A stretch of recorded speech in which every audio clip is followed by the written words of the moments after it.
Hello बच्चों। तो बच्चों, जैसा कि आपको ध्यान होगा, तो हम धीरे धीरे हम लोग मोल कॉन्सेप्ट में चैप्टर के अंदर घुसते चले जा रहे हैं ना।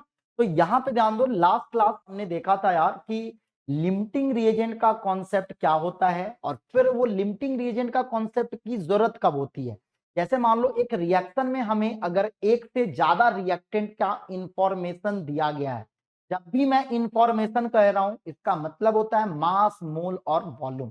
तो अगर हमें किसी भी रिएक्शन में दो या दो से ज्यादा रिएक्टेंट का अगर इंफॉर्मेशन गिवन है, तो हम किसके इंफॉर्मेशन से प्रोडक्ट बनाएं, क्योंकि हमें पता है प्रोडक्ट का इंफॉर्मेशन निकालने के लिए हमें कोई भी एक इंफॉर्मेशन जरूरत है। लेकिन अगर हमारे क्वेश्चन में दो या दो से ज्यादा रिएक्टेंट का इंफॉर्मेशन दिया गया है, तो किसके इंफॉर्मेशन से हम प्रोडक्ट का इंफॉर्मेशन निकालेंगे। और यहीं पे जरूरत होती है लिमिटिंग रिएजेंट की। क्यों? क्योंकि एक्सेसिव रिएजेंट कंप्लीटली रिएक्ट नहीं करता, तो उसके बेसिस पे अगर हम कैलकुलेशन करेंगे तो वो कैलकुलेशन हमारा इनकरेक्ट होगा। इसलिए हम सारा कैलकुलेशन किसके बेसिस पे करते हैं? लिमिटिंग रिएजेंट के बेसिस पे करते हैं। और उस बेसिस पे हमने दो मेथड भी देखे थे, मोल मेथड और पीओएसी मेथड। इसके अलावा हमने देखा था परसेंटेज प्यूरिटी और परसेंटेज यील्डिंग होता क्या है ना। आज हम देखेंगे पैरेलल और सीक्वेंशियल रिएक्शन क्या होता है ना। तो सबसे पहले हम लोग हेडिंग देंगे पैरेलल रिएक्शन, पैरेलल रिएक्शन, और फिर हम देखेंगे सीक्वेंशियल रिएक्शन। बहुत सिंपल सा टॉपिक है, लेकिन आप अगर जानते नहीं हो तो क्या करोगे, आप क्वेश्चन में गलती कर दोगे या फिर आप क्वेश्चन को लंबा कर दोगे। इसलिए इस कॉन्सेप्ट को जानना आपके लिए बहुत जरूरी है। तो हम सबसे पहले हेडिंग हमने दिया है पैरेलल रिएक्शन। पैरेलल रिएक्शन क्या है ना। When a set of reactant when a set of reactants react with each other with each other to give to give to give to give different product to give different product via two or more than two different path more than two different path called parallel reaction. तो यार ये तो हमारा definition हो गया, जो हमें JEE में इतने डेफिनेशन की बहुत ज्यादा जरूरत है नहीं। लेकिन अब पैरेलल रिएक्शन का हम समझते हैं मतलब क्या हुआ। जैसे मान लो हमारा एक रिएक्टेंट है, set of reactant 2a plus B मान लो। अब ये 2a प्लस बी जो है, अगर ये रिएक्ट करके दो अलग अलग पाथ के थ्रू हमें प्रोडक्ट दे रहा C प्लस डी और E प्लस 2F, तो ये हमारा दो अलग अलग पाथ है। ए और बी रिएक्ट करके आपका पाथ 1 के थ्रू मान लो C प्लस डी दे रहा, और पाथ 2 के थ्रू अगर ये हमारा E प्लस 2F दे रहा, तो इसको हम कहेंगे पैरेलल रिएक्शन। समझ में आ रहा? ये हमारा पैरेलल रिएक्शन का एग्जांपल हुआ, आप समझ पा रहे होंगे। जैसे मान लो इसको भी हम पैरेलल रिएक्शन कहेंगे। मान लो हाइड्रोजन प्लस ऑक्सीजन है, रिएक्ट करके वाटर दिया, और हाइड्रोजन प्लस ऑक्सीजन रिएक्ट करके हमारा H2O2 दिया। तो आप देख सकते हो रिएक्टेंट हमारा सेम है दोनों ही केस में, लेकिन अलग अलग पाथ के थ्रू आपको डिफरेंट प्रोडक्ट मिल रहा। तो ये भी हमारा पैरेलल रिएक्शन का एग्जाम्पल होगा, है ना। ये भी हमारा किसका एग्जाम्पल होगा? पैरेलल रिएक्शन का एग्जाम्पल होगा। अब क्वेश्चन ये उठता है पैरेलल रिएक्शन होता क्या है और पैरेलल रिएक्शन के एग्जाम्पल ये हमने समझ गए, लेकिन पैरेलल रिएक्शन पे बेस्ड क्वेश्चन को हम कैसे सॉल्व करेंगे, ये हमारे लिए इंपॉर्टेंट हो जाती है। पैरेलल रिएक्शन हमने देखा सिंपल कि अगर हमारा रिएक्टेंट सेम है लेकिन दो अलग अलग पाथ के थ्रू दो अलग अलग प्रोडक्ट बन रहा, तो इसको हम कहते हैं पैरेलल रिएक्शन। यानी पैरेलली दो अलग अलग पाथ के थ्रू दो अलग अलग डिफरेंट प्रोडक्ट बन रहे हैं, तो इसको हम कहेंगे पैरेलल रिएक्शन। अब इसके क्वेश्चन को हम कैसे सॉल्व करें, जैसे मैंने आपको एग्जांपल दिया, मान लो हमारा रिएक्शन है कुछ ऐसा, है ना, मान लो हमारा रिएक्शन कुछ ऐसा है, A+2B, ठीक है, हमारा बना मान लो C+2D और E+1/2F। ये हमारा पाथ 1 के थ्रू प्रोडक्ट बन रहा और ये हमारा पाथ 2 के थ्रू प्रोडक्ट बन रहा है ना।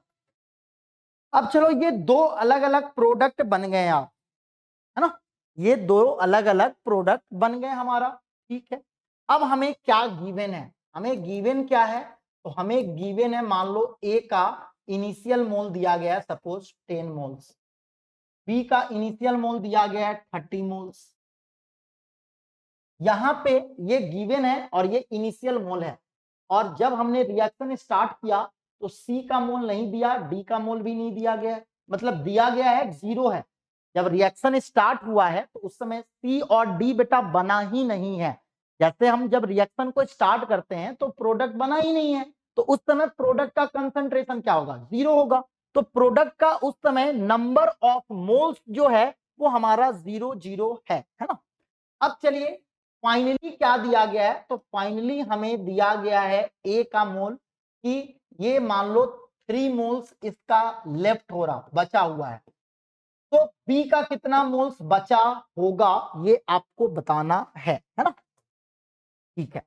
दूसरी चीज फाइनली आपको दिया गया है, फाइनली आपको दिया गया है, क्या दिया गया है यार, तो फाइनली आपको दिया गया है कि D जो है वो हमारा कुछ 10 मोल्स बन रहा, ठीक है, और तो C कितना बनेगा, और साथ में हमें दिया गया है कि E और F कितना बनेगा। ये बेस्ट क्वेश्चन हो सकता है बेटा पैरेलल रिएक्शन के। इस एग्जांपल को अगर आप समझ गए तो आप पैरेलल रिएक्शन के किसी भी क्वेश्चन को सॉल्व कर सकते हो। मैंने सिंपल बताया पैरेलल रिएक्शन क्या है, तो अगर एक सेट ऑफ रिएक्टेंट आपस में रिएक्ट करके दो या दो से ज्यादा अलग अलग पाथ के थ्रू डिफरेंट प्रोडक्ट बनाता है तो इसको हम पैरेलल रिएक्शन कहते हैं। और ये आपका एग्जांपल है जिसमें A और B का इनिशियल मोल 10 और 30 दिया गया है। प्रोडक्ट में अगर हम पाथ 1 के प्रोडक्ट की बात करें तो C और D का इनिशियल मोल 0 0 है। पाथ 2 के प्रोडक्ट की बात करें तो उसका भी इनिशियल मोल 0 0 है। अगर फाइनली बात करें तो फाइनली A का 3 मोल्स बच रहा, तो आपको बताना है B का कितना मोल्स बचेगा, पहला क्वेश्चन। दूसरा क्वेश्चन कह रहा कि अगर हमारा फाइनली D 10 मोल बन रहा तो C कितना बनेगा, E और F कितना बनेगा, ये आपको जवाब देना है। तो सबसे पहले ये रिएक्शन बेटा है बैलेंस, तो आपको पता है बैलेंस रिएक्शन में हमें मोल मेथड लगाना है, और मोल मेथड हम कितनी बार लगाएंगे, 2 बार। एक बार हम पाथ 1 के अलोंग लगाएंगे, दूसरी बार हम पाथ 2 के अलोंग लगाएंगे। तो चलिए लगाते हैं मोल मेथड, मोल मेथड, लेकिन किसके अलोंग लगा रहे हैं, मान लो अलोंग पाथ 1 लगा रहे हैं। अब ध्यान दो पाथ 1 के अलोंग लगा रहे हैं तो सबसे पहले क्वेश्चन को समझना, A 10 मोल था और 3 मोल बचा, मतलब A 7 मोल रिएक्ट किया, लेकिन A का 7 मोल पाथ 1 में कितना रिएक्ट किया, पाथ 2 में कितना रिएक्ट किया, ये आपको नहीं पता है। आपको बस ये पता है कि A टोटली 7 मोल रिएक्ट किया है। कैसे पता, तो पहले 10 था अब 3 बचा, मतलब ये 7 मोल रिएक्ट किया। तो 7 मोल में कितना मोल पाथ 1 के अलोंग रिएक्ट किया और कितना मोल पाथ 2 के अलोंग रिएक्ट किया, ये आपको नहीं पता। तो पहले हम मोल मेथड लगाएंगे और हम क्या लिखेंगे, हम सिंपल लिखेंगे मोल ऑफ ए रिएक्टेड किसके अलोंग, तो ये हम अलोंग पाथ 1 की बात कर रहे हैं, divided by 1 equal to mole of B reacted along path 1 divided by 2 equal to mole of C formed divided by 1 equal to mole of C formed divided by 1 equal to mole of D formed divided by 2। अब देखो D कितना बन रहा बेटा 10, तो ये दिया हुआ है तो 10/2 कितना हो जाएगा 5। तो यहां से देखो आपका निकल गया mole of A reacted along path 1 कितना आया ये आ गया हमारा 5 मोल। अगर आपसे कहा जाए mole of B reacted along path 1, ये कितना हो जाएगा? ये हमारा हो जाएगा 10 मोल। अगर आपसे पूछा जाए मोल ऑफ सी फॉर्म्ड कितना होगा, तो ये हमारा आएगा 5 मोल। तो सी कितना बना ये तो हम निकाल लिया हमने, 5 मोल। अब ध्यान दो, total mole of a reacted कितना है? ए का टोटल मोल कितना रिएक्ट कर रहा बेटा? तो 10 था, 3 बचा, तो इसका मतलब टोटल मोल इसका 7 रिएक्ट कर रहा। पाथ 1 के अलोंग 5 मोल रिएक्ट कर रहा। तो बताओ mole of a reacted along path 2।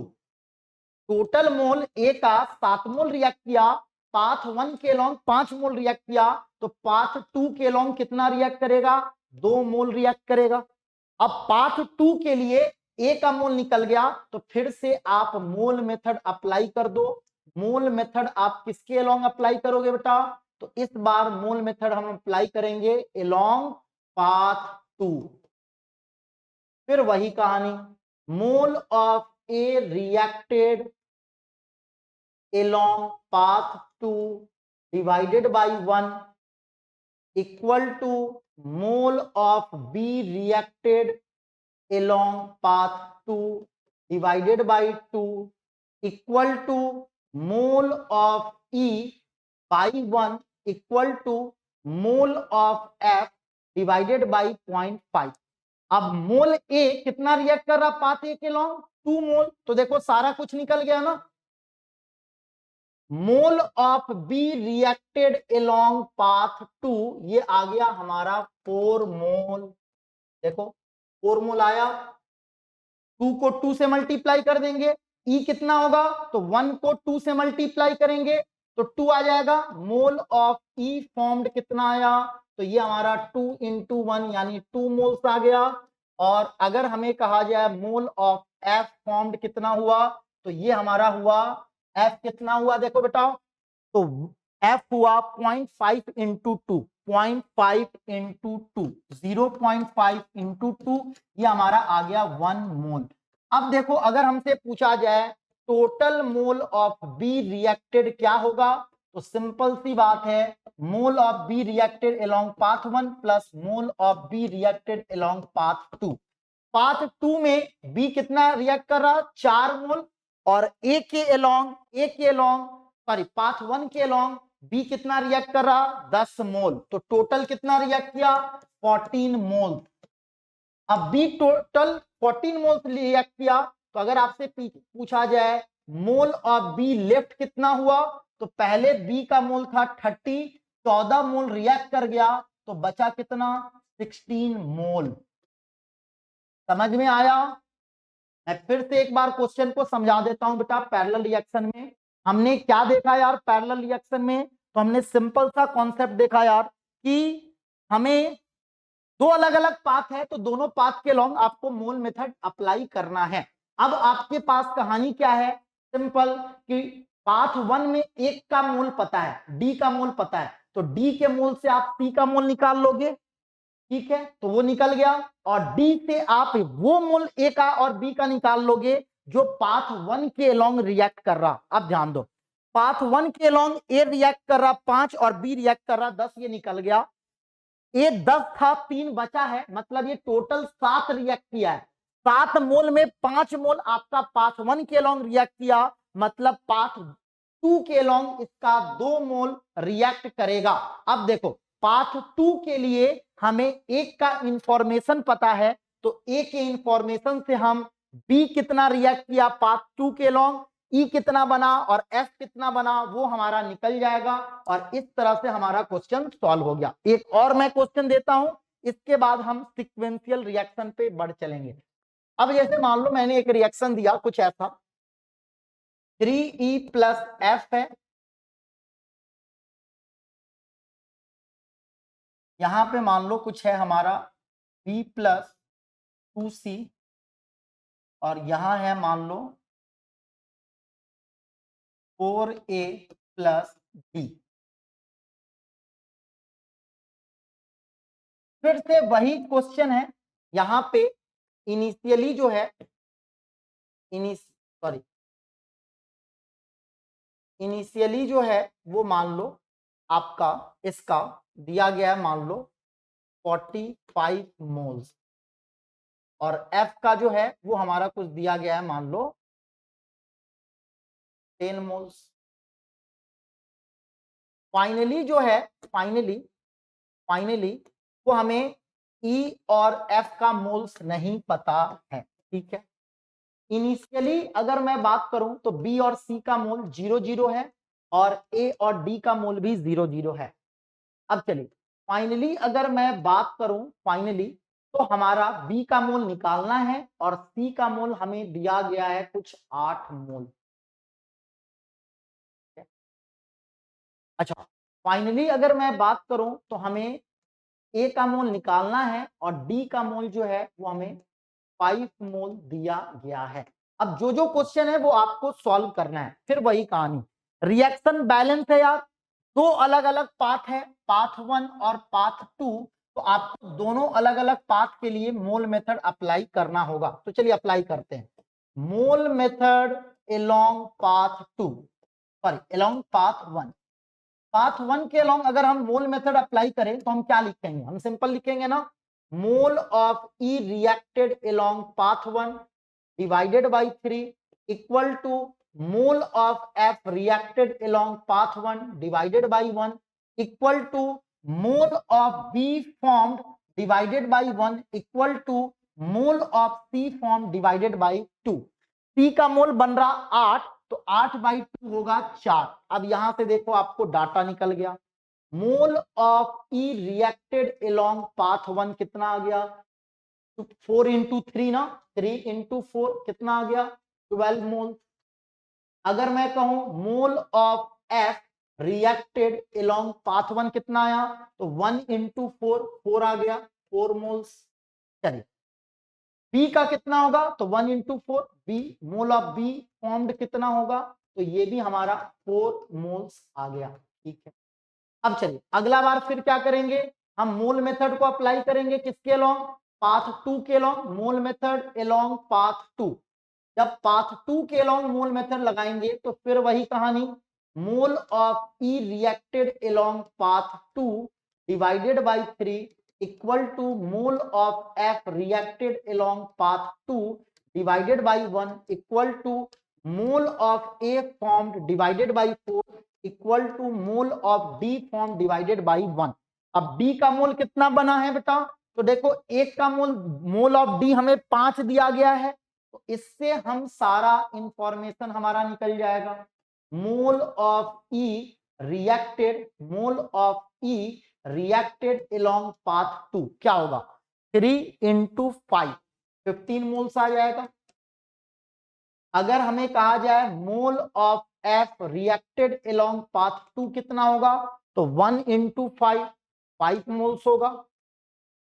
Mole of A formed कितना होगा, ए का मोल कितना बनेगा यार, तो 4 इंटू 5, 20 मोल्स बनेगा। अब ध्यान दो, तो ए का मोल निकल गया बेटा, ए का मोल निकल गया, बी का मोल भी निकल गया, अब बचा ई और एफ का मोल निकालना। सबसे पहले total mole of E reacted कितना होगा, ई का टोटल मोल कितना रिएक्ट कर रहा है यार, तो मोल of E reacted along path 1 plus mole of E reacted along path 2। अब देखो पाथ 1 के अलोंग ई 12 मोल रिएक्ट किया, पाथ 2 के अलोंग 15 किया, तो 15 प्लस 12 कितना हो जाएगा, 27 मोल। ई था बेटा 45 मोल्स, 27 रिएक्ट कर गया, तो बताओ ई का मोल कितना बचेगा, ई का मोल बचेगा 45 माइनस 27, 18 मोल। ऐसे ही क्या आप एफ का निकाल दोगे, देखो एफ टोटल कितना रिएक्ट किया, 4 और 5 9 मोल्स, था कितना 10, 10 में से 9 रिएक्ट कर गया, तो बचेगा कितना 1 मोल, है ना। Mole of F, total mole of F reacted कितना होगा, तो मोल of F reacted along path 1 plus mole of F reacted along path 2, 4 plus 5 ये हमारा 9 मोल्स हुआ। एफ का मोल था 10, तो बचा कितना, मोल ऑफ एफ लेफ्ट कितना होगा? तो F हमारा 10 मोल था बेटा, 9 मोल रिएक्ट कर गया, तो बचेगा कितना? ये हमारा बचेगा 1 मोल, है ना। तो आप समझ गए होंगे पैरेलल रिएक्शन में जितने अलग अलग पाथ होंगे, हर एक पाथ के अलोंग आपको मोल मेथड अप्लाई करना होगा और उस मोल मेथड से फिर आप क्वेश्चन को सॉल्व करेंगे। नेक्स्ट आते हैं हमारा, वो है sequential reaction. Sequential reaction, sequential reaction. अब देखो सीक्वेंशियल रिएक्शन क्या है? A series of reaction, a series of reaction in which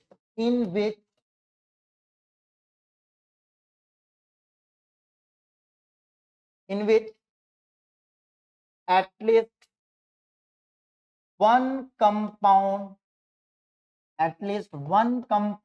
is common between two consecutive reactions। देखो, अगर आपको बहुत सारे रिएक्शन की सीरीज दी गई है और उस सीरीज ऑफ रिएक्शन में अगर दो कंजिक्यूटिव रिएक्शन, दो कंजिक्यूटिव का मतलब क्या हुआ?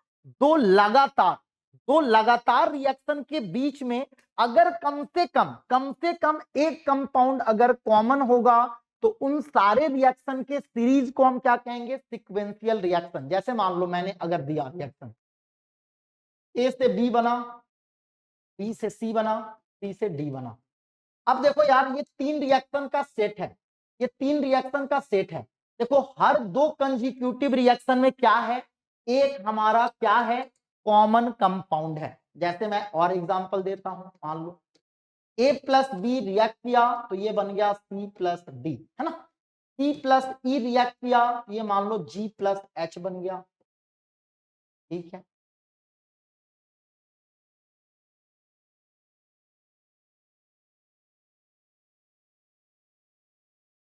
फिर देखो बी प्लस मान लो आई रिएक्ट किया तो ये बन गया जे प्लस के।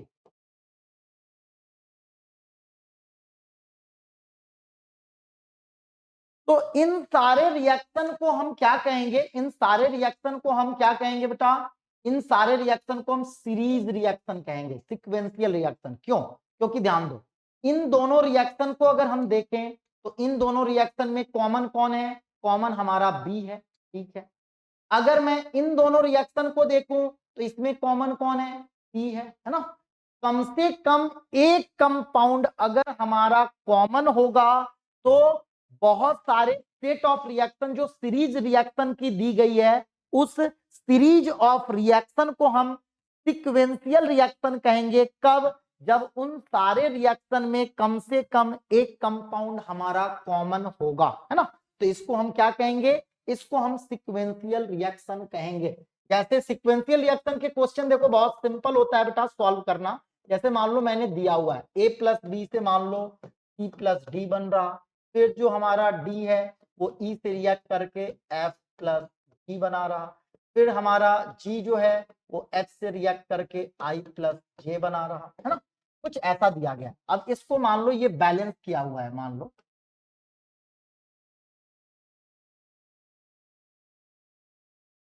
ठीक है। अब ये बैलेंस रिएक्शन है मान लो, और ये हमारा सीरीज ऑफ रिएक्शन है जिसमें आप देख सकते हो एक कंपाउंड कॉमन है। अब एक कंपाउंड कॉमन है तो आपको अब कैसे पूछा जाएगा? मान लो कह दिया, सपोज कह दिया find the number of moles of B required to produce 30 moles of I. अब देखो ऐसे क्वेश्चन अगर एक सिंगल रिएक्शन है बेटा, तो सिंगल रिएक्शन में एक कंपाउंड का इंफॉर्मेशन दिया गया है तो दूसरे कंपाउंड का इंफॉर्मेशन निकालना तो आसान है, वो तो हम ऑलरेडी स्टोइकियोमेट्री के कॉन्सेप्ट में हम ये चीजें देख चुके हैं। लेकिन अगर मान लो एक बहुत सारा रिएक्शन सिक्वेंशियल रिएक्शन दिया गया है, इन सिक्वेंशियल रिएक्शन में हमें आई का मोल दिया गया है कि ये 30 मोल बन रहा, तो तीसरे रिएक्शन का प्रोडक्ट का इंफॉर्मेशन दिया गया है और फर्स्ट रिएक्शन का रिएक्टेंट का इंफॉर्मेशन, बी का इंफॉर्मेशन पूछा जा रहा। बी का इंफॉर्मेशन पूछा जा रहा, फर्स्ट रिएक्शन के रिएक्टेंट का इंफॉर्मेशन पूछा जा रहा और थर्ड रिएक्शन का प्रोडक्ट का इंफॉर्मेशन दिया गया है। तो इस केस में हम कैसे क्वेश्चन को सॉल्व करेंगे? देखो बेटा, ऐसे क्वेश्चन बड़ा ही सिंपल है, क्योंकि जब आप इस स्टाइकियोमेट्री के कॉन्सेप्ट को समझ चुके हो ना, तो इन कॉन्सेप्ट को समझना बड़ा आसान है। हमें क्या करना है, जो भी कॉमन स्पेसीज होगा ना, सिक्वेंशियल रिएक्शन का मतलब ही है कंसेक्यूटिव रिएक्शन में एक हमारा कंपाउंड कॉमन होगा, तो जो कॉमन कंपाउंड है ना, उनके स्टाइकियोमेट्री को सेम कर दो। कैसे सेम करोगे? मल्टीप्लाई करके। जैसे पहले रिएक्शन का स्टाइकियोमेट्री 3 है, दूसरे रिएक्शन का स्टाइकियोमेट्री 4 है डी में, तो पहले रिएक्शन को हम 4 से मल्टीप्लाई कर देते हैं, तो ये बन गया 4a plus 8b gives 4c plus 12d। ठीक है, दूसरे रिएक्शन को आप 3 से मल्टीप्लाई कर दो, तो ये हो गया 12d plus 3e gives 9f plus 3g। ये दूसरा हो गया। अब देखो, सेकेंड और थर्ड में कॉमन कौन है? जी है, तो जी को कॉमन करना है तो तीसरे वाले को 1.5 से मल्टीप्लाई करना होगा।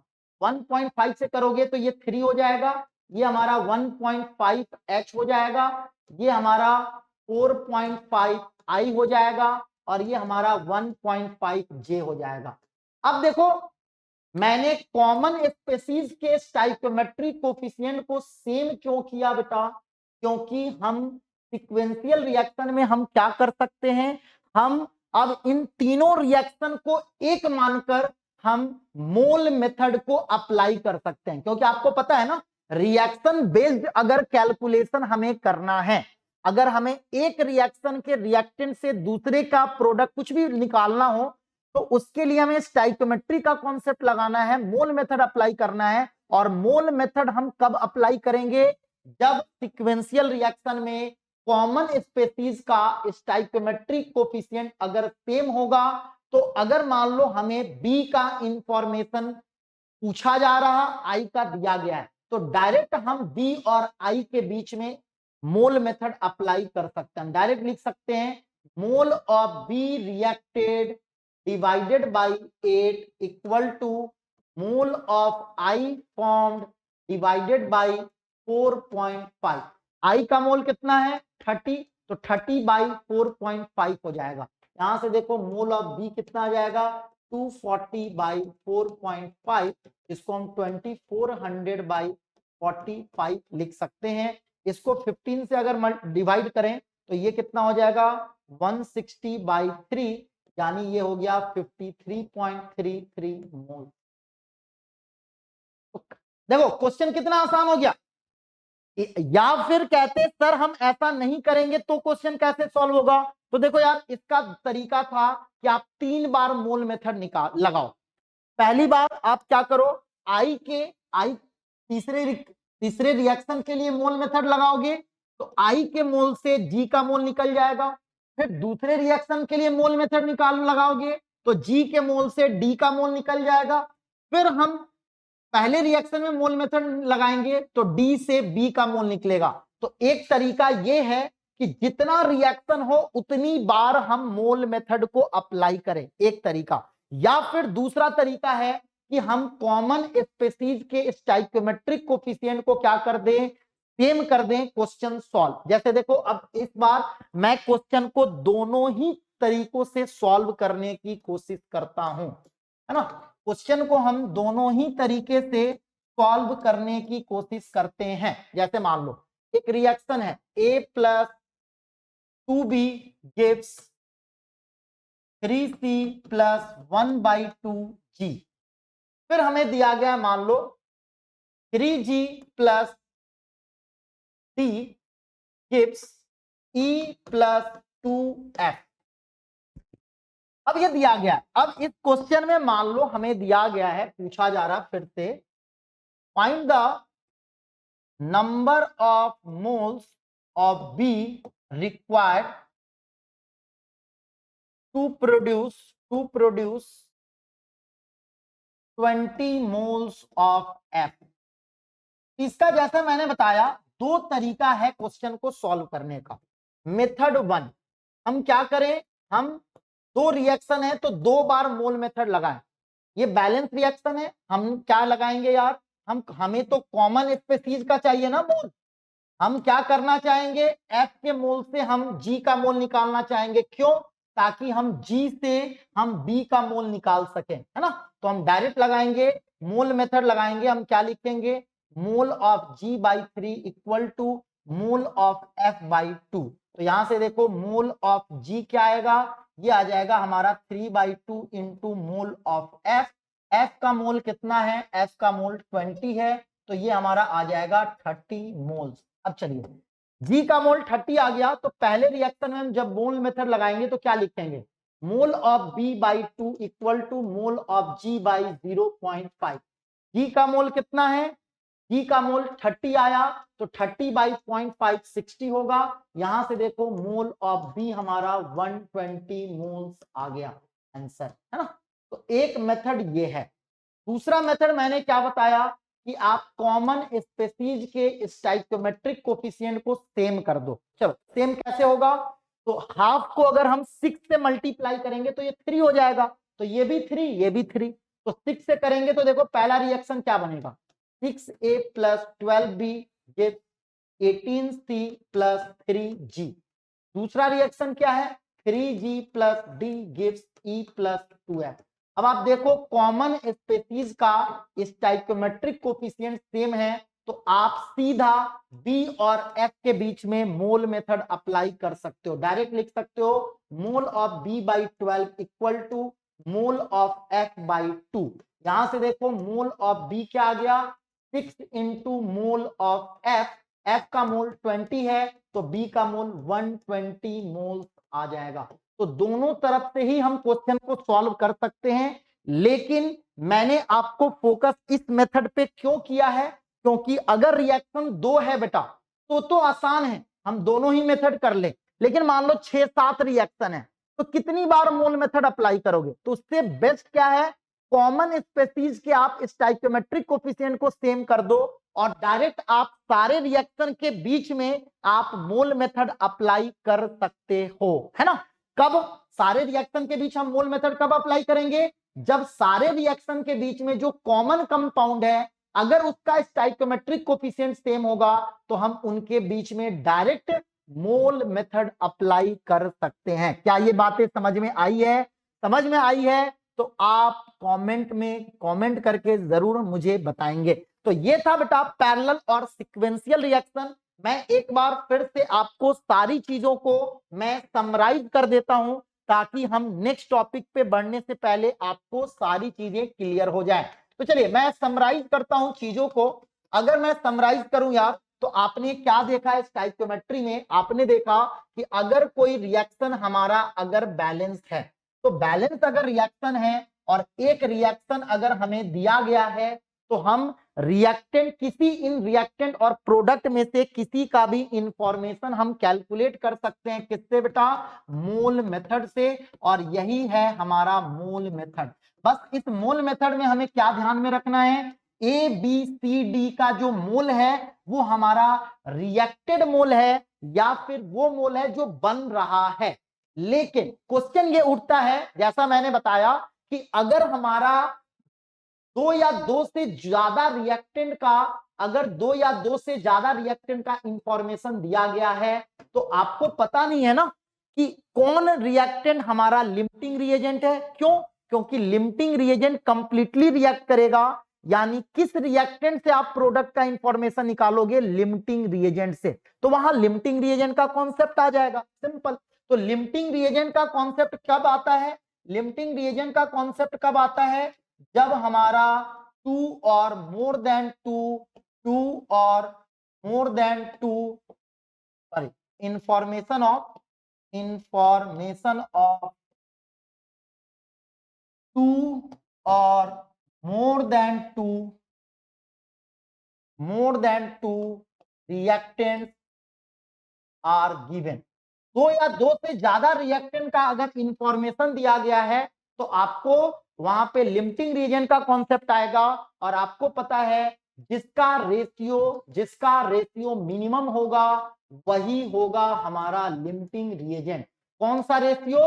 तो मोल और उसके स्टोइकियोमेट्रिक कोफिशिएंट का रेशियो, जिसका मिनिमम होगा वो लिमिटिंग रिएजेंट होगा, और सारा कैलकुलेशन हम लिमिटिंग रिएजेंट के बेसिस पे करते हैं। और इसमें हमने पैरेलल और सीक्वेंशियल रिएक्शन के कॉन्सेप्ट को देखा कि अगर मान लो पैरेलल रिएक्शन है, यानी एक सेट ऑफ रिएक्टेंट अलग अलग प्रोडक्ट बना रहा, तो आपको अलग अलग पाथ के लिए अलग अलग मोल मेथड अप्लाई करना होगा। अगर हम सीक्वेंशियल रिएक्शन की बात करें तो सीक्वेंशियल रिएक्शन में जितने भी रिएक्शन होंगे उनमें सभी दो कंसेक्यूटिव रिएक्शन में एक कंपाउंड कॉमन होगा। कॉमन कंपाउंड के अगर स्टोइकियोमेट्रिक कोफिशिएंट को अगर हमने सेम कर दिया तो हम सारे रिएक्शन के बीच में डायरेक्ट मोल मेथड को अप्लाई कर सकते हैं क्वेश्चन को इजीली सॉल्व करने के लिए। ये था बेटा हमारा स्टोइकियोमेट्री। मोल और स्टोइकियोमेट्रिक को के कॉन्सेप्ट से हमने क्या देखा? मोल के कॉन्सेप्ट से हमने देखा था यार कि अगर हमें CO2 का इंफॉर्मेशन पता है तो इस CO2 में है carbon, oxygen, electron, proton, neutron.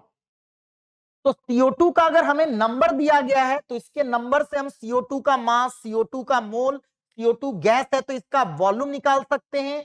CO2 के अंदर कार्बन, ऑक्सीजन प्रेजेंट है तो उसका मास, नंबर, वॉल्यूम सब निकाल सकते हैं। उसके अंदर इलेक्ट्रॉन, प्रोटॉन, न्यूट्रॉन है वो निकाल सकते हैं।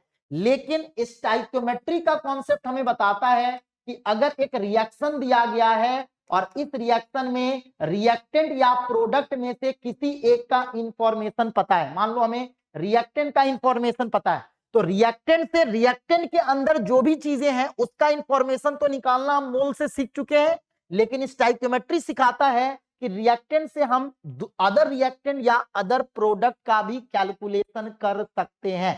यानी जब आपने मोल और स्टोइकियोमेट्री दोनों पढ़ लिया तो ये बहुत इंपॉर्टेंट है बेटा। इस चीज को दिमाग में मैं जो इमेज बना रहा हूं वो इमेज बनाओ, आपको मोल बहुत आसान लगने वाला है। तो ये जो हमारा दोनों कंबाइन मेथड है, इससे आपने क्या सीखा कि अगर हमें एक इंडिविजुअल कंपाउंड या एक रिएक्शन में किसी एक कंपाउंड का इंफॉर्मेशन दिया गया है तो हम जितने भी उस रिएक्शन में स्पीशीज इन्वॉल्व है सभी का हम मास, मोल, नंबर, गैस होगा तो उसका वॉल्यूम कैलकुलेट कर सकते हैं।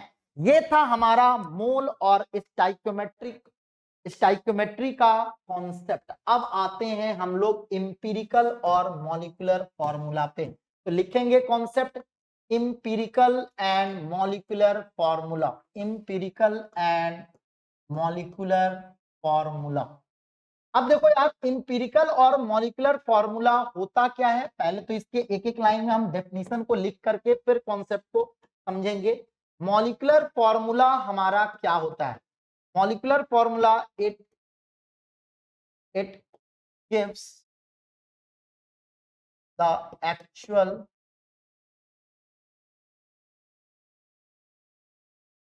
information about number of atoms of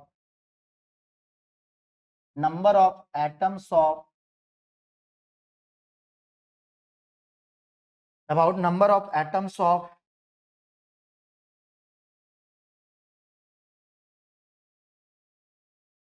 elements present in one molecule of compound।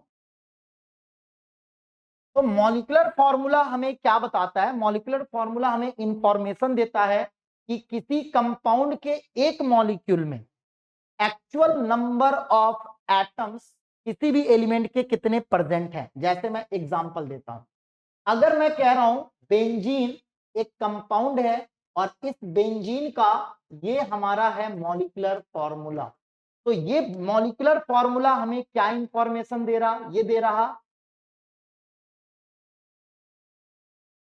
Carbon and hydrogen element are present in benzene. सबसे पहले तो ये बता रहा कि बेंजीन में कौन कौन सा एलिमेंट प्रेजेंट है? कार्बन और हाइड्रोजन एलिमेंट प्रेजेंट है, ये पहला इंफॉर्मेशन दिया। दूसरा इंफॉर्मेशन ये हमें क्या दे रहा? 6 carbon atoms and 6 hydrogen atoms are present in one molecule of benzene, in one molecule of benzene। ये हमें क्या बता रहा C6H6 कि बेंजीन के एक मॉलिक्यूल में कार्बन के 6 एटम और हाइड्रोजन के 6 एटम प्रेजेंट होते हैं। समझ गए होगे। सिमिलरली अगर मैं आपको कार्बन डाइऑक्साइड एक मॉलिक्यूल है, कार्बन डाइऑक्साइड का अगर मैंने मॉलिक्यूलर फॉर्मूला दिया हुआ है, ये हमारा कार्बन डाइऑक्साइड का क्या है मॉलिक्यूलर फॉर्मूला, तो ये हमें क्या बता रहा, कार्बन डाइऑक्साइड का मॉलिक्यूलर फॉर्मूला हमें बता रहा in one molecule of CO2, CO2 के एक मॉलिक्यूल में कौन कौन प्रेजेंट है, 1 carbon atoms and 2 oxygen atoms are present. यानी हमारा मॉलिक्यूलर फॉर्मूला ये बताता है कि वो कंपाउंड जो है वो कौन कौन से एलिमेंट से बना है और उस कंपाउंड के एक मॉलिक्यूल में उस एलिमेंट के कितने नंबर ऑफ एटम्स प्रेजेंट हैं, ये हमें बताता है मॉलिक्यूलर फॉर्मूला। तो मॉलिक्यूलर फॉर्मूला के बारे में आप समझ गए कि मॉलिक्यूलर फॉर्मूला किसी भी कंपाउंड का अगर मैं लिखता हूं कि किसी कंपाउंड का मॉलिक्यूलर फॉर्मूला ये है, वो हमें क्या बताता है कि उस कंपाउंड में कौन कौन से एलिमेंट प्रेजेंट है और उस कंपाउंड के एक मॉलिक्यूल में उस एलिमेंट के कितने एटम्स प्रेजेंट हैं, ये हमें इंफॉर्मेशन देता है मॉलिक्यूलर फॉर्मूला। अब आते हैं इंपिरिकल फॉर्मूला पे। इंपिरिकल फॉर्मूला हमें क्या बताता है, it is simple ratio, simple mole ratio of atoms of constituent element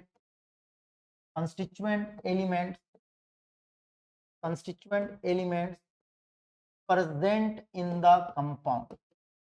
अब देखो यार, किसी कंपाउंड का इंपिरिकल फॉर्मूला हमें क्या बताता है, तो किसी कंपाउंड का इंपिरिकल फॉर्मूला उस कंपाउंड में जो एलिमेंट प्रेजेंट है उनके एटम्स के मोल रेशियो को बताता है। जैसे मैं आपको फिर से समझाना चाहूंगा, जैसे मैंने अगर बोला बेंजीन कंपाउंड बोला, तो इस बेंजीन कंपाउंड का मॉलिक्यूलर फॉर्मूला C6H6 होगा। क्यों? क्योंकि बेंजीन जो होता है वो कार्बन और हाइड्रोजन से बना होता है और बेंजीन के एक मॉलिक्यूल में कार्बन के 6 एटम और हाइड्रोजन के 6 एटम होते हैं, इसलिए बेंजीन का ये मॉलिक्यूलर फॉर्मूला होगा। लेकिन बेंजीन का इंपिरिकल फॉर्मूला हम कैसे निकालेंगे, तो मैंने क्या बताया, इंपिरिकल फॉर्मूला क्या होता है, इंपिरिकल फॉर्मूला कंस्टिट्यूएंट एलिमेंट का सिंपल मोल रेशियो होता है। तो बेंजीन का कंस्टिट्यूएंट एलिमेंट है कार्बन और हाइड्रोजन, इसका सिंपल मोल रेशियो क्या है, तो कार्बन एटम का मोल 6 है, हाइड्रोजन एटम का मोल 6 है, तो इनका सिंपल मोल रेशियो 1:1 हुआ। यानी बेंजीन का इंपिरिकल फॉर्मूला होगा CH। तो ये बेंजीन का इंपिरिकल फॉर्मूला CH जो है ये क्या बता रहा, बेंजीन का इंपिरिकल फॉर्मूला CH हमें ये बता रहा कि बेंजीन में कार्बन एटम और हाइड्रोजन एटम का जो मोल रेशियो है वो हमारा 1:1 है। यानी इंपिरिकल फॉर्मूला किसी भी कंपाउंड के सिंपल मोल रेशियो को बता रहा होता है। चलिए और एग्जांपल लेते हैं। मान लो हमने लिया इथीन। अब इथीन का अगर मैं आपसे कहूं कि भाई मॉलिक्यूलर फॉर्मूला क्या होगा, तो आप कहोगे मॉलिक्यूलर फॉर्मूला सर इसका होता है C2H4।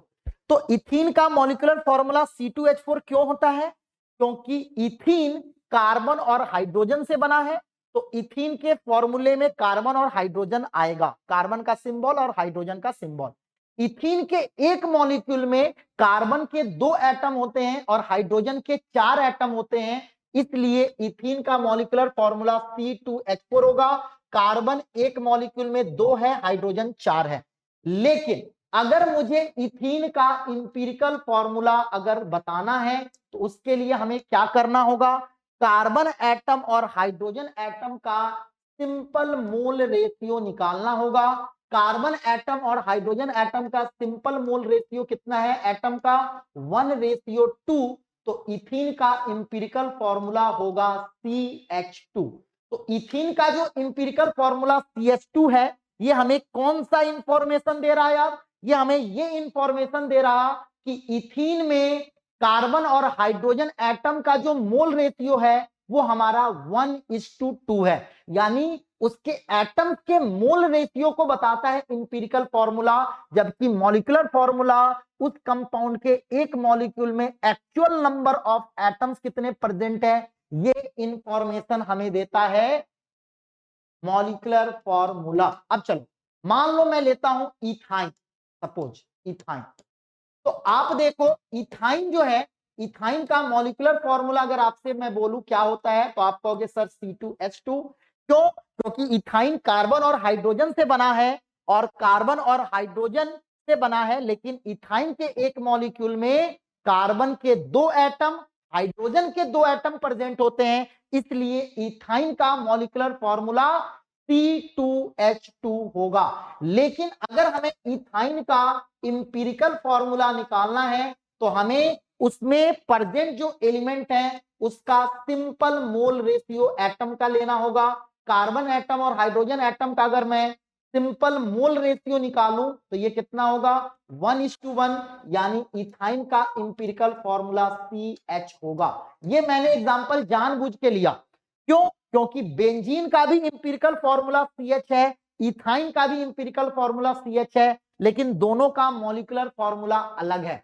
तो मॉलिक्यूलर फॉर्मूला एक्चुअल इंफॉर्मेशन देता है, इंपिरिकल फॉर्मूला बस ये बता रहा कि देखो ये 1:1 है ना CH, ये क्या बता रहा, एक कार्बन एटम होगा तो एक हाइड्रोजन एटम होगा। तो देखो यहाँ पे 2 कार्बन है 2 हाइड्रोजन है, यहाँ देखो 6 कार्बन है 6 हाइड्रोजन है, इसलिए इन दोनों का इंपिरिकल फॉर्मूला सेम हुआ, क्योंकि इंपिरिकल फॉर्मूला मॉलिक्यूल के सिंपल मोल रेशियो को बताता है। अब ये इंपिरिकल फॉर्मूला मॉलिक्यूलर फॉर्मूला तो हम समझ गए, लेकिन इसके बेस्ड क्वेश्चन जो न्यूमेरिकल्स होंगे वो हम कैसे सॉल्व करेंगे, तो उसके लिए सिंपल सा हमारा एक 2 बातें आपको ध्यान रखना है। मॉलिक्यूलर फॉर्मूला जो होता है वो हमारा n इंटू इंपिरिकल फॉर्मूला होता है। अब आप यहां पे कहोगे कि सर n क्या है, तो यहां पे n जो है वो हमारा इंटीजर है, n जो कि किसके इक्वल है, ये हमारा इक्वल होता है molecular mass divided by empirical formula mass, molecular mass by empirical formula mass, इसके रेशियो को हम कहते हैं n, और इसी n को जब हम इंपिरिकल फॉर्मूला से मल्टीप्लाई करते हैं तो हमारा निकल जाता है मॉलिक्यूलर फॉर्मूला। n जो होगा ये हमारा ऑलवेज इंटीजर होगा, always positive integer. Positive integer मतलब n की वैल्यू 0 नहीं होगी, निगेटिव नहीं होगी, ये हमेशा n का जो वैल्यू होगा वो 1 2 3 4 है ना, ऐसा कुछ आएगा। ठीक है, अब जैसे मैं इस पे क्वेश्चन देता हूं, ये तो हो गई बातें, आप कहोगे सर ये कैसे समझ में नहीं आ रहा, मुझे कैसे क्या करना है, तो मैं इसको समझाने के लिए ना आपको एक चार्ट देता हूं। जैसे मैं पहले तो एक एग्जांपल दे देता हूं, चलो यहाँ पे जैसे बेंजीन ही है, मान लो बेंजीन ही है।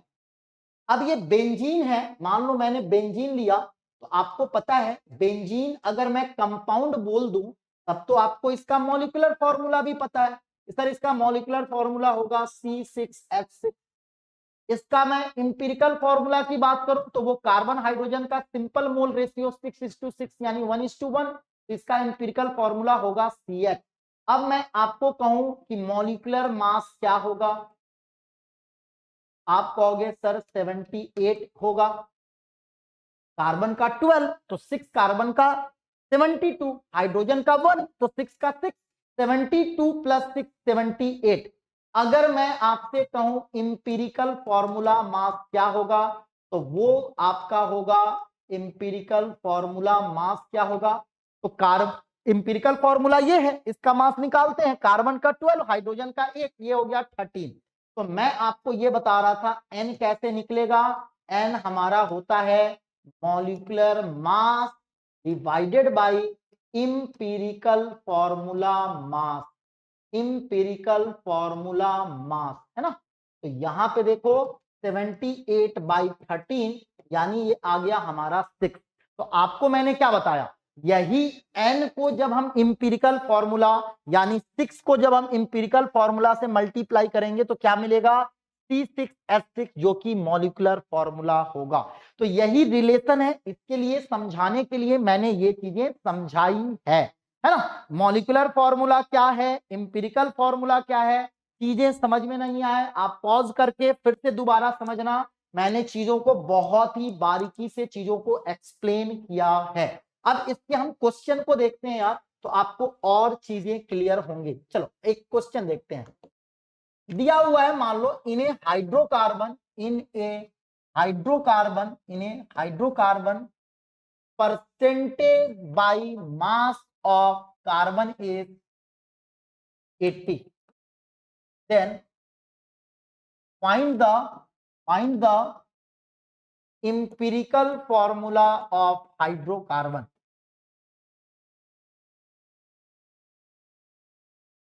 आगे कहा जा रहा if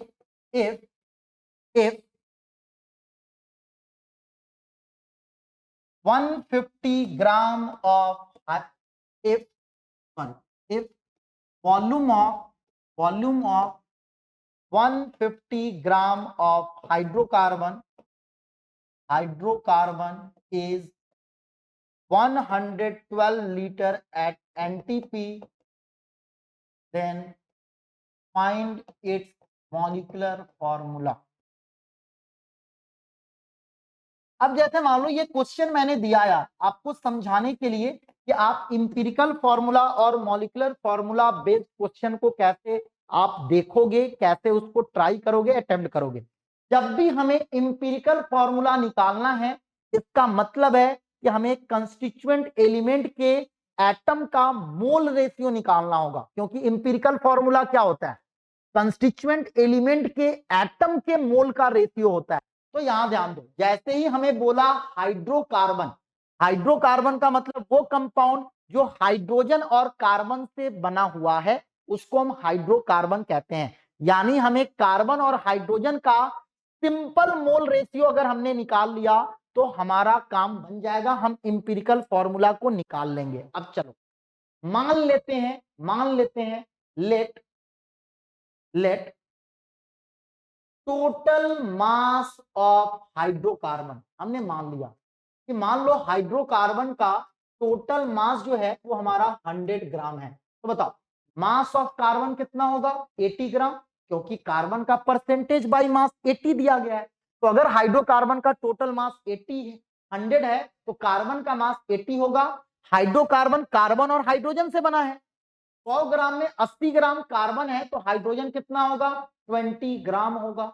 अब आपको पता है अगर हमें इंपिरिकल फॉर्मूला निकालना है तो इंपिरिकल फॉर्मूला क्या होता है, कंस्टिट्यूएंट एलिमेंट के सिंपल मोल रेशियो होता है। तो ध्यान दो, कार्बन का मास 80 है तो कार्बन का मोल क्या होगा, मास बाय मोलर मास, ये हो गया मोल कार्बन का। हाइड्रोजन का मोल क्या होगा, हाइड्रोजन का मास बाय हाइड्रोजन का मोलर मास। अब ये देखो रेशियो कितना आ रहा, ये आ रहा 20/3 रेशियो 20। इसको हम 20 से दोनों तरफ डिवाइड करेंगे तो 1/3 रेशियो 1, दोनों तरफ 3 से मल्टीप्लाई करेंगे तो 1/3। कार्बन और हाइड्रोजन का ये हमारा हो गया सिंपल मोल रेशियो। ये क्या हो गया बेटा, सिंपल मोल रेशियो। हमें कार्बन और हाइड्रोजन का मास परसेंट दिया था ना, तो हमने मास 100 ग्राम मान लिया टोटल, तो आपका क्या निकल गया, कार्बन का मास 80 ग्राम, हाइड्रोजन का 20, तो दोनों का मोल निकाल लो। जब दोनों का मोल निकल जाएगा तो दोनों का सिंपल मोल रेशियो निकल गया, वो 1:3 है। मतलब इंपिरिकल फॉर्मूला ऑफ हाइड्रोकार्बन जो होगा वो हमारा कितना होगा, ये हमारा होगा CH3, क्योंकि रेशियो क्या है 1:3। चलिए अब ये इंपिरिकल फॉर्मूला निकल गया, तो बताओ इंपिरिकल फॉर्मूला मास कितना होगा बेटा, इंपिरिकल फॉर्मूला मास होगा 15, क्योंकि कार्बन का मास 12, इंपिरिकल फॉर्मूला मास कितना होगा, इंपिरिकल फॉर्मूला मास 15 होगा ना, कार्बन का 12, हाइड्रोजन का 1, तो 3 हाइड्रोजन का 3, 12 + 3 15 हो जाएगा। अब आपको पता है मॉलिक्यूलर फॉर्मूला निकालने के लिए हमें इंपीरिकल फॉर्मूला को n से मल्टीप्लाई करना होगा, और n क्या होता है? Molecular mass by empirical formula mass. Empirical formula mass पता है, अगर हमें मॉलिक्यूलर मास निकल जाए तो n निकल जाएगा, और उस n को अगर हम इंपीरिकल फॉर्मूला से मल्टीप्लाई करेंगे तो हमारा मॉलिक्यूलर फॉर्मूला भी निकल जाएगा। आ रहा समझ में? अब जैसे मान लो मैंने क्या किया इस क्वेश्चन में, जैसे हमें आगे का डेटा दिया गया है, हमें हाइड्रोकार्बन का मास और वॉल्यूम दिया गया है, तो हम फॉर्मूला मोल कॉन्सेप्ट का लगाएंगे। मास बाई मोलर मास जो होता है वो हमारा क्या होता है? मोल होता है, और वॉल्यूम बाई मोलर वॉल्यूम जो होता है ये भी हमारा नंबर ऑफ मोल्स होता है। यहां से हमारा मॉलिक्यूलर मास निकलेगा, मास 150 है, मोलर मास m, वॉल्यूम हमारा 112 है, मोलर वॉल्यूम एनटीपी पे होता है 22.4, यहां से हमारा m आ गया 30।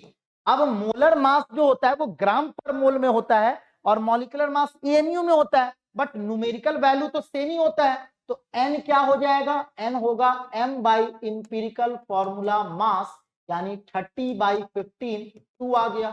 अब इस 2 को जब हम इंपीरिकल फॉर्मूला से मल्टीप्लाई करेंगे तो क्या हमारा मॉलिक्यूलर फॉर्मूला निकल जाएगा या नहीं निकलेगा यार? निकल जाएगा ना बेटा, हमारा n निकल चुका। जब इस n को अगर हमें मान लो मॉलिक्यूलर फॉर्मूला निकालना है तो ये क्या होगा? n इंटू इंपीरिकल फॉर्मूला, यानी 2 इंटू CH3 जो कि हो जाएगा C2H6। तो ये हमारा क्या निकल चुका? ये हमारा मॉलिक्यूलर फॉर्मूला निकल चुका है। यानी आपको सिंपल ध्यान रखना है बेटा, अगर आपको n निकालना है तो आपको चाहिए मॉलिक्यूलर मास और चाहिए इंपीरिकल फॉर्मूला मास, है ना? और इसी n को जब हम इंपीरिकल फॉर्मूला से मल्टीप्लाई करेंगे तो मॉलिक्यूलर फॉर्मूला निकल जाएगा। यानी अगर हमें इंपीरिकल फॉर्मूला कैसे निकलेगा, तो इंपीरिकल फॉर्मूला कंस्टिट्यूएंट एलिमेंट का सिंपल मोल रेशियो होता है। क्लियर है बातें? क्या ये चीजें क्लियर हैं? क्लियर है या नहीं है यार? कर लोगे? हो जाएगा ना? चल, अब एक क्वेश्चन में और आपको empirical molecular formula based question देने की कोशिश करता हूं, है ना? उसको जरा आप देखना और मुझे जवाब देना, है ना? चलिए, एक लास्ट क्वेश्चन हम इंपीरिकल फॉर्मूला और मॉलिक्यूलर फॉर्मूला बेस्ड जो है वो हम क्वेश्चन को, 1 मिनट रुक जाओ, वो हम देखते हैं, है ना? ठीक है। अब जैसे मान लो एक लास्ट क्वेश्चन हमारा है, क्वेश्चन क्या है? दिया गया है calculate the empirical formula for a compound that contains 26.6% potassium, 35.4% chromium and 38.1% oxygen by mass. और साथ में आपको गिवन है, क्योंकि आपको पता है एग्जाम में बेटा आपको दिया होगा एटॉमिक मास, तो आपको एटॉमिक मास सभी का दिया हुआ है। क्या दिया हुआ है यार? पोटेशियम का 39, क्रोमियम का 52 और ऑक्सीजन का 16। अब आपको क्वेश्चन सॉल्व करना है, कर लोगे? आपको पता है इंपीरिकल फॉर्मूला के लिए हमें क्या करना है? सिंपल मोल रेशियो निकालना है। फिर से हम मान लेंगे लेट मास ऑफ कंपाउंड हमारा 100 ग्राम है। ऐसा हमने मान लिया कि कंपाउंड का मास जो है ना वो 100 ग्राम है। अब कंपाउंड का मास 100 ग्राम होगा तो बताओ मास ऑफ पोटेशियम कितना होगा? 26.6 ग्राम। मास ऑफ क्रोमियम कितना होगा? 35.4 ग्राम। और अगर मैं कहूं मास ऑफ ऑक्सीजन कितना होगा तो आप कहोगे 31.1 ग्राम होगा। अब यहां पे ध्यान दो, हमें तो सिंपल मोल रेशियो निकालना है। मोल ऑफ पोटेशियम क्या होगा? Mass by molar mass. ये कितना आ गया? 0.6।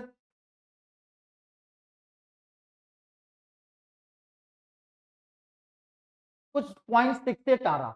मोल ऑफ क्रोमियम क्या होगा?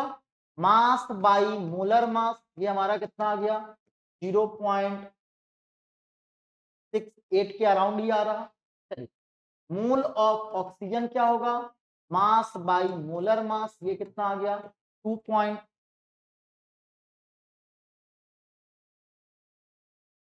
कुछ आ रहा 0.68 है ना।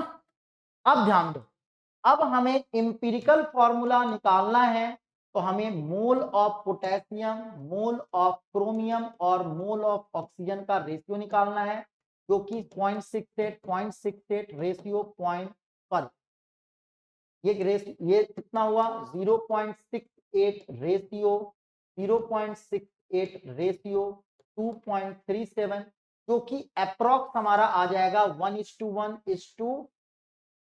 कितना 2 3 6 1 3 7 3 2 6 1 43 7 है ना।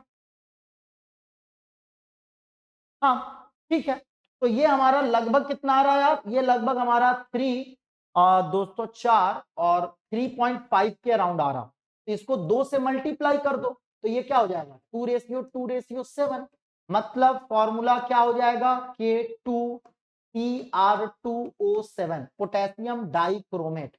समझ में आ रहा। तो इस तरह से जब भी हमें इंपिरिकल फॉर्मूला निकालना है ना बेटा, तो हमें सिंपल यही ध्यान रखना है कि simple mole ratio of constituent element को ही हम क्या कहेंगे, simple mole ratio of constituent element को हम इंपिरिकल फॉर्मूला कहेंगे। अगले क्लास में ध्यान दो, हमने जो भी मोल कॉन्सेप्ट और स्टोइकियोमेट्री के कॉन्सेप्ट को पढ़ा है, उसका हम जेई का PYQ सॉल्व करेंगे अगले क्लास में, ताकि जो भी कॉन्सेप्ट हमने पढ़ा है उसकी फुल क्लैरिटी हो जाए। उसके बाद हम अब नेक्स्ट कॉन्सेप्ट यानी हम कंसंट्रेशन ऑफ सॉल्यूशन और इडियोमेट्री, जो हमारा 2 कॉन्सेप्ट आपका आता है मोल के अंदर, उसको हम 1 बाय 1 देखेंगे। लेकिन उससे पहले हमारा जो अगला क्लास होगा that is totally based on JPYQ, यानी हम सिर्फ क्वेश्चन सॉल्व करने वाले हैं। थैंक यू सो मच, मिलते हैं यार अगले लेक्चर में। आज के लिए इतना ही, ध्यान रखिए बेटा, अगले क्लास में आप प्रिपेयर करके आएंगे, क्योंकि कल की क्लास में सिर्फ और सिर्फ मैं क्वेश्चन लेकर आऊंगा और सिर्फ हम क्वेश्चन डिस्कशन करेंगे। थैंक यू सो मच, मिलते हैं नेक्स्ट लेक्चर में, तब तक के लिए जय हिंद जय भारत, बाय बाय।